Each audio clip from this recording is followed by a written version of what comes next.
Techies and techettes, what's going down? I know, a little bit delay. There's been some crazy stuff going on in the world as well as in my own life for some fun stuff, but for today, we're going to wrap up some fun stuff inside of here for the AMD update. I know it's very anticipated for probably the community members wondering if it is problematic, what does it have inside of it, what are the benchmarks, and we're going to cover all those today. For most people that are brand new, my name's Mac, you're at the MacGyver 7 channel. Definitely suggest hitting that subscription button, accompanied with a notification bell, crack it down the center like a Liberty Bell, and let it ring out as we continue on into our patch notes. We'll be sizing up some cool stuff for benchmarks later on down in the progression as we look at the 21.10.3 from AMD and their Adrenalin software. Also, for most people that are getting into the whole explosion of gaming and wanting to get the whole situation to play to earn, I found a very cool game that I'll have linked in the very end of this that you can check out, that I highly suggest getting now because it's just in beta and coming out and has a pretty good amount of potential. So let's go ahead and go into AMD related news. We directly take a look over at where the Adrenalin software sizes up their fix list and support. Majority of this definitely is for the 6000 series as they introduce the Marvel's Guardian of the Galaxy. 4K setting gets a pretty cool boost from what they're saying, but how are they sizing that up considering the game just came out like literally this week? So I like the picture you're painting there, AMD, but the only people who would have been able to size that up is you. Just saying.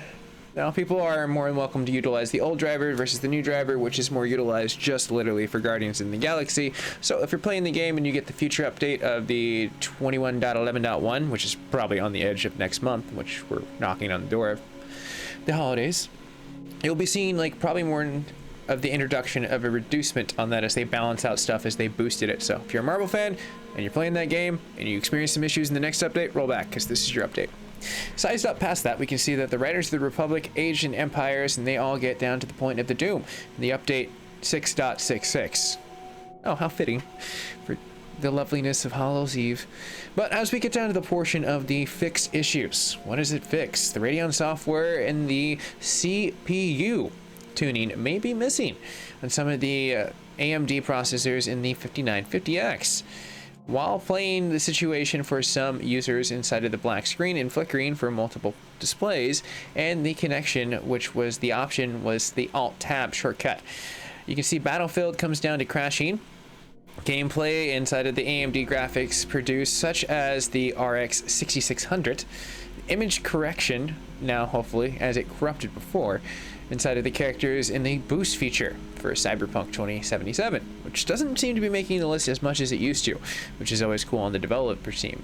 Now looking at what we can see for the known issues that are still out there, there are a lot, and it comes down from Samsung Odyssey phones, of the monitor portions, yes, I know, Odyssey, and just, you know, phoning up a monitor that ain't working.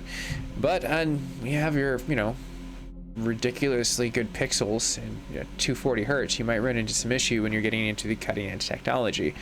Visuals and artifacts for as far as COD, as well as the experience in the elevated portion of the disk space consumption. The elevated portion of that for as far as the multiple dumb folders. So it's just a huge wasteland before, and now it's hopefully red as rain in the near future updates, because these are known issues. They're still prevalent.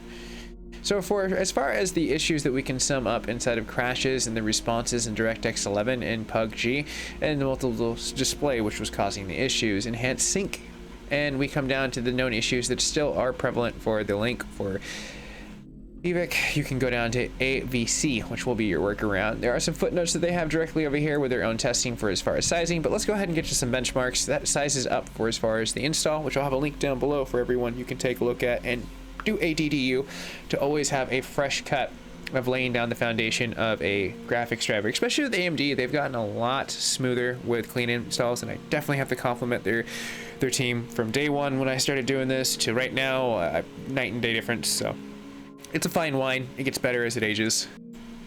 But where does that leave us with scores? Sized up on the very top screen as we zoom in are going to be both of the old driver, the 21.10.2 versus the 21.10.3, which 3 drivers inside of a month is pretty impressive for as far as producing that. But let's go ahead and see if it produces some good graphics scores.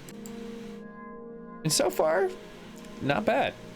As you can see over here for the Time Spy Extreme, you size up and you're like, wait a minute, what are you talking about? One beats the other, because for most community members, you know that the newer one's going to be on the right and the older one is on the left. So the older driver therefore seems to be taking the show. But when you look at graphics score for as far as it's not too bad.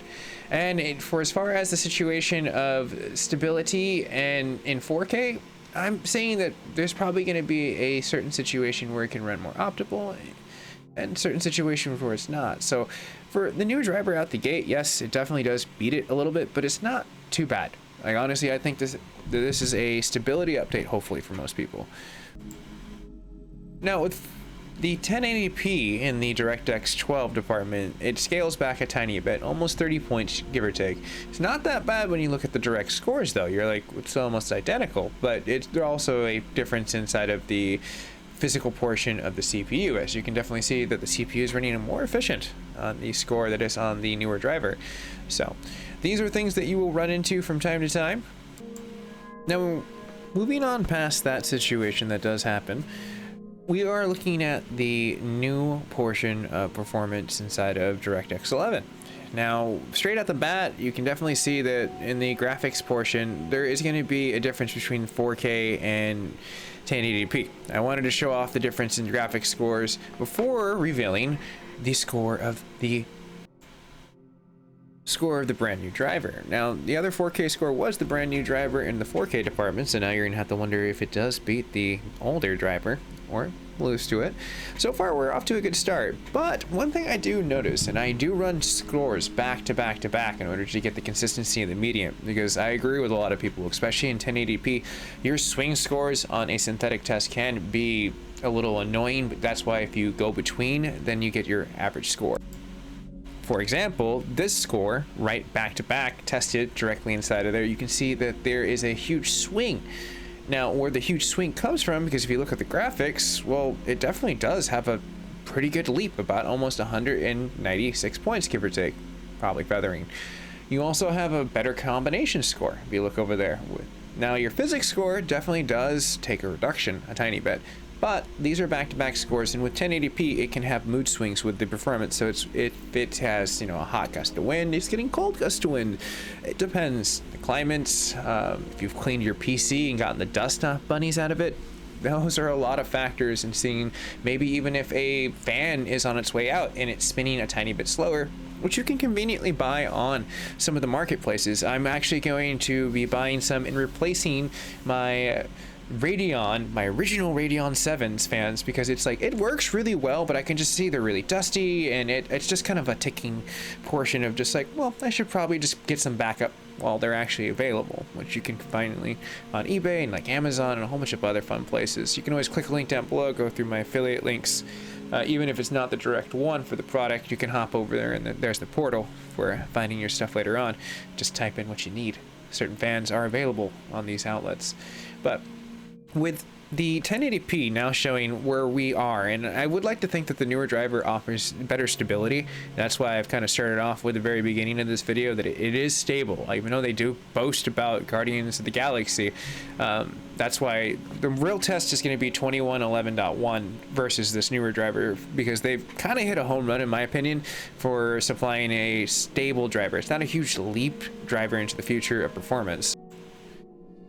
Now, with some of the extreme settings for as far as where you have the circumvent windows playing a big part, this also can be the DirectX iron out. As you can see that the more extreme settings, you're running into some different score issues, and there's better performance definitely on the older driver with 1080p with utilizing certain ultra settings, depending on if you are running those and you're running into those issues. Alright everyone, and this is the size up of the 4K we looked at directly earlier, and as you can see it's about 10 points off, but look at the graphics points. I mean, seriously, there's nothing really exponentially growth except for the physics score.